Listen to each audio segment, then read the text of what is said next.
7 তারিখ থেকে 14 তারিখ পর্যন্ত আমাদের লকডাউন চাই। হ্যাঁ, লকডাউনই চাই, কেননা আমাদের বড়রা তো Valentine's day, teddy day, kiss day, chocolate day, hug day কোনো ডেই পালন করে না।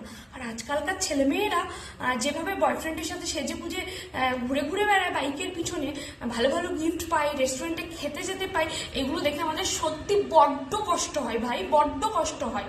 আমাদের বড়রা তো এই 7 দিন ঘুরতে নিয়ে যায় না। এই 7 দিন আমাদের কি করতে হয়? বাড়ি বসে বাসন মাজতে হয়, রান্না করতে হয়, ঝাড় দিতে হয়। মানে এই 7 দিন আমাদের এই করেই কেটে যায়। রোস্টের দিন যদি বরকে বলি ভাই একটা গোলাপ অন্তত এনে দে, তো কি করে? হাতে একটা বড় সাইজের ফুলকপি এনে বলে এই নে, এইটা দিয়ে একটু ভালো করে রোস্ট বানাতো।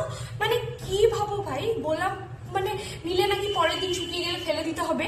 তো এখন সংসারী হয়েছে যেহেতু, ম্যারেড লাইফ চলছে, তো তাই জন্য একটা ফুলকপি এনে হাতে ধরিয়ে দেয়। মানে যদি বলি যে একটু ভালো কিছু দে, তো এক ঝাড়া মানে কি বলে পালং শাক এনে দেয়, বলে একটু পালংয়ের ঘন্ট বানানা বড়ি দিয়ে, মায়ের হাতে মানে মায়ের বানানো বড়ি দিয়ে। মানে জাস্ট এই কদিন দিতে পারি না, মানে প্রচন্ড হিংসা হয় ওই মেয়েগুলোকে দেখে আমাদের। তাই আমাদের এই 7 দিন লকডাউন চাই। হ্যাঁ, একদম লকডাউন চাই আমাদের এই 7 দিন।